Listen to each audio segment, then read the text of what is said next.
water turned on? Yep.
Hey.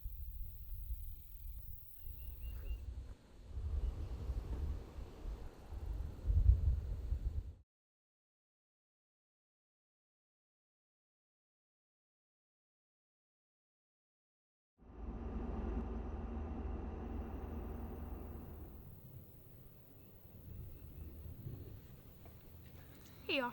Hey guys, thanks for hanging in there with us for the past couple months while we've been away. There are a couple of things we want to accomplish during this video. We want to catch you up to real time. As you know, we've been in Dallas. We want to share with you where we've been camped, how we got there, and what that's been like. We mentioned in a previous update that we've been going through a family tragedy, and that's what's kept us here in Texas. So I will say it's heavy, and we're going to be brief about what happened and spend our time sharing with you what those relationships meant to us and the hope that we have in a time of grieving. And then from there, we want to share some outdoors and updates and what we intend to do next. So let's start with where we are. We're in Dallas, obviously. And at some point in April, there was supposed to be a big hailstorm. Made the news. Oh, Supposed to be. We're watching it and we're like, oh no. We have an aluminum home. It's true. And we are at a campground that, you know, there's some trees, but we don't really have any cover. So we're thinking like, great, our home's totaled, like in a matter of moments. That's it for the stream. Right, right. So I'm thinking, and I'm like, you know, my brother does some ag work in the area. He might know somebody. And so I call him, he calls around, he's like, there's someone close by. And he has a carport. So about 9:30 at night, we show up to the stranger's home, and they graciously welcome us and say, you know what? Here's a carport. We got power. Matter of fact, we got full hookups. So 50 amp service, water, sewer, everything. Yeah. On top of that, a carport for us to. We're sitting outside. It has not rained in Texas in like a month, and it's starting to rain. Interesting. We might have to pause this, but we're gonna keep going because it's not too bad. Okay. So we stay there, and there it is. okay, hold on. We'll be back. It started raining on us, so we're gonna reset a little here. We got an umbrella. Yeah, found an umbrella. So not only did they have a carport, they had full hookups.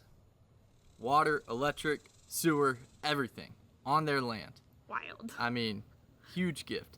And so beyond that, they kind of knew what we were going through, and they invited us to stay a while, a little bit longer than we really expected. We were just going to stay overnight, not be hailed on, and they just graciously extended that invitation for us to stay. And so it was really, really a big gift. And fast forward a little bit, they went out of town for about 3 weeks and asked if we would stay and keep an eye on things, water the garden, you know, just kind of make sure everything was good while Check they were the mail, gone. just be someone there on their land while they're gone. Yeah. And what's really cool actually is beyond just having like a beautiful, peaceful place for us to rest in a hard time, they actually have like 2 acres that we're staying on where their house is that's all fenced in. And what's been really nice about that is we actually inherited a dog through all of this. And so that dog is not as friendly as Dublin, unfortunately, towards strangers. So, instead of having to figure out how to navigate that at a campground right now, we have this wonderful gift of just being able to open the camper door, let the dogs run out, play, do their business, and not really have to add that stressor to the mix right now. Yeah. You guys have actually met this dog before, and that kind of brings us to our family update to share with you a bit about what's been going on. Theo, come here. Come here, buddy. Come here, buds. Come here. So this is Theo, and if you saw our 12th video, you know that Theo was my grandparents' dog. So we recently lost both of my grandparents through a senseless act of violence. And this is the last I'm going to say specifically about what happened, but just to protect their honor, I will say their lives were taken by someone that they were lovingly and sacrificially trying to help. What we do want to talk about is a little bit about their lives, what they meant to us, and then where our hope is before rounding off this video with what comes next for Outdoors In. So my grandparents were some of the kindest, just most inviting individuals that you could meet. Everyone that they knew really felt impacted by them, be it the business that they ran together, just all of the employees within that company felt so much gratitude just for the impact that they personally made on their lives beyond just the employment side of things. And then, be it the hairdressers, the dog groomer, people who did my non's nails, or anyone who would come over and work on the pool or the house, or even like not their family, like our extended family members that are not attached to them, if they cross paths with them, would just say things like, she just saw me and welcomed me and made me feel like family. And so they just really had a way of seeing people and engaging them with intention and love as a unit. And everyone that they knew just felt incredibly grateful for that and impacted by that and loved by that. And we were extremely close to them. I lived with them from the time I was 14 until I married this guy at 22. And actually, where's Teddy? He's up there. Oh, okay. My little brown bear that makes an appearance in a lot of videos. My non gave that teddy to me when I was 14, and the first night I was at their house, and it was hers, and she said, "It's mine to give, and you're gonna have it." And so he's been my little bud since. And just really, they've done so much to just impact my life and give me a chance to feel secure and loved and safe. And like I have a chance, and they loved this guy like a son, just sincerely his biggest fan. And there was a little window when we were, that's nice. There was a little window when we dated the first go around. We were very young, we'll share later.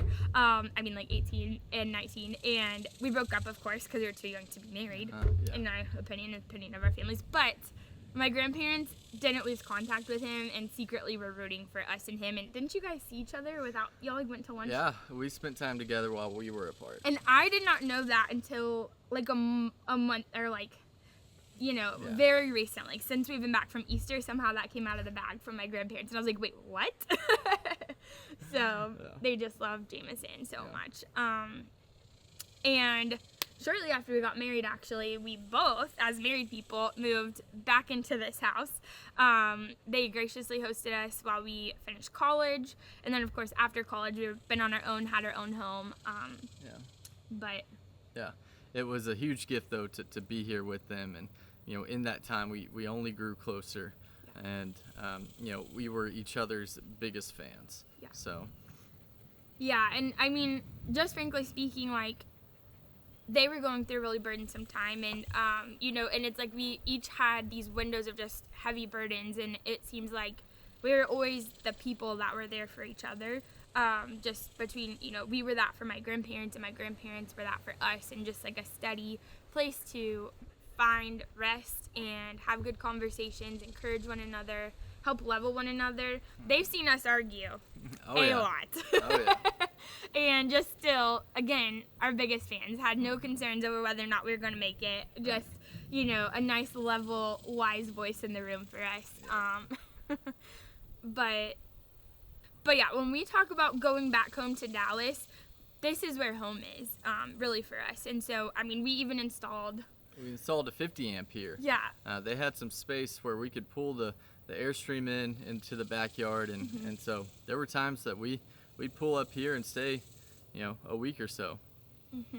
And thankfully, I know a lot of people when they're grieving have this sense of, like, I wish I had done X. I wish I had said this.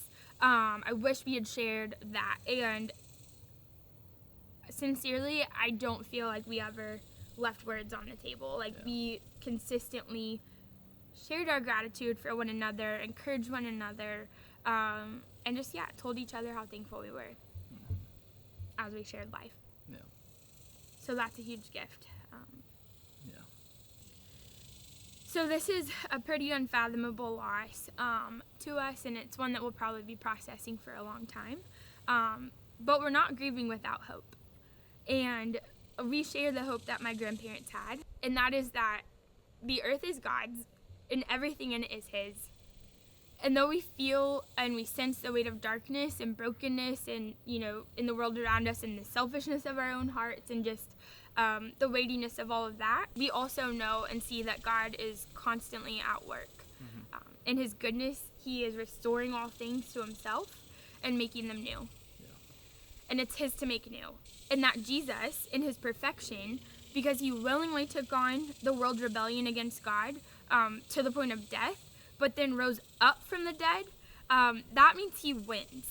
He has power over death and over brokenness and over darkness and over the sin and the strife of our own hearts. And He offers forgiveness and restoration and an invitation to partake in beauty and really experience gifts fully, and then ultimately unity and peace with God. Yep.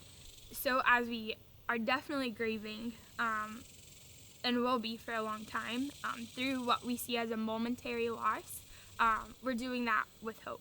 Yeah. And we know from the Word of God, and we take comfort in that, when my grandparents took their last breath in a broken and hurting world and in a broken situation, they were received by God into the peace and the presence of God, who ultimately was ready to receive them with gladness and rejoicing. Yeah. So our pain is in the loss of them, but our hope is in the eternity that we have to rejoice with them and rejoice in the beauty and the goodness of God when He finally restores all things fully and forever. Yeah. But this is where we're at in the day-to-day. We're in the trenches. We're reminding ourselves of the hope that we have in Christ. We're praying with one another. We're sharing with friends. We're being present with family. Like, we're grieving, and we're hopeful. And that's kind of where we're at. Obviously, it's been a very difficult time for us, and it's a whole lot to process. And if you've been in any similar situation where you lose a loved one, it for us has given us an entirely new perspective on life and what that looks like.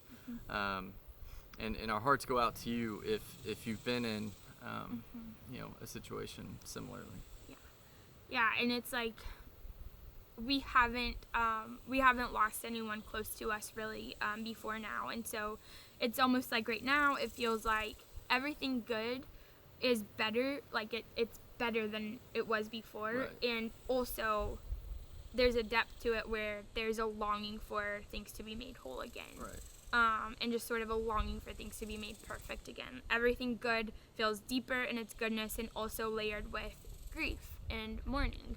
Yeah. And so that's where we're at. But even more so than ever, I think just the power that beauty has to impact and transform. We want to continue to put ourselves in places of beauty.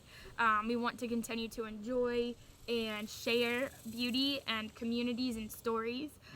So what comes next for the Outdoors Inn? So, we'll be here for a little while longer while we deal with things that just have to be done.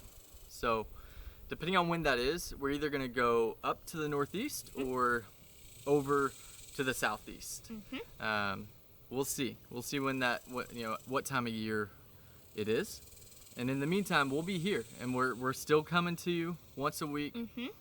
We've got some good things coming. We're gonna do a little bit of the cost of our trip to California. Yeah. All of that's coming. Was it beautiful? It was beautiful. Was it costly? It was pretty costly. Yeah. So, that's coming. We've got some organization within the Airstream coming. Oh yeah. 2 videos ago now, I kind of gave you the first tour of the trailer, and it wasn't the kind of first tour I thought we'd be giving. It was, hey, look at what a disaster this has turned into. I'm going to show you how bad it is. So we still then kind of, as things got put on hold, we've got a lot to pull out, get rid of, organize, and we'll even take you by our storage unit and kind of let you see what's going on there. Right. Oh yeah. So we've got some stuff coming down the pipe. We've got some stuff.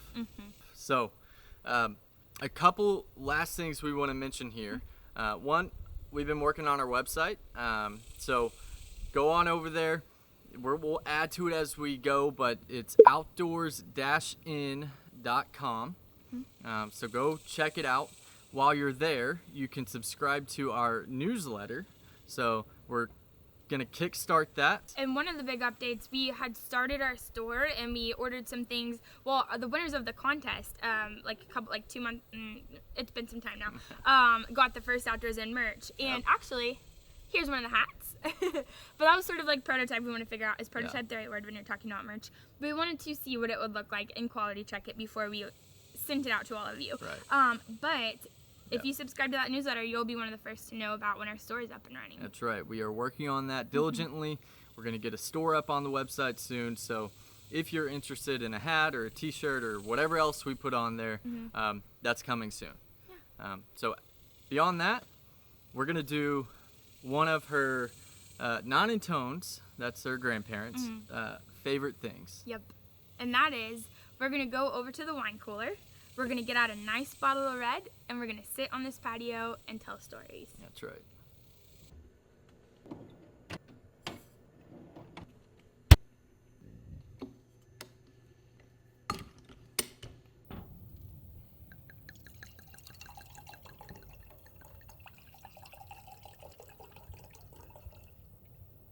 To Nan and Tone. To Nan and Tone.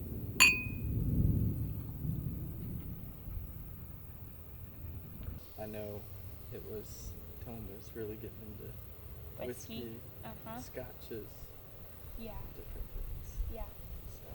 Did you bring over? Oh, we went and grabbed your special whiskey glass out of the trailer, I think, for him to drink out of. But he really liked his. Yeah, that's true. I kind of forced it on him. Yeah. He had that heavy one. Yeah.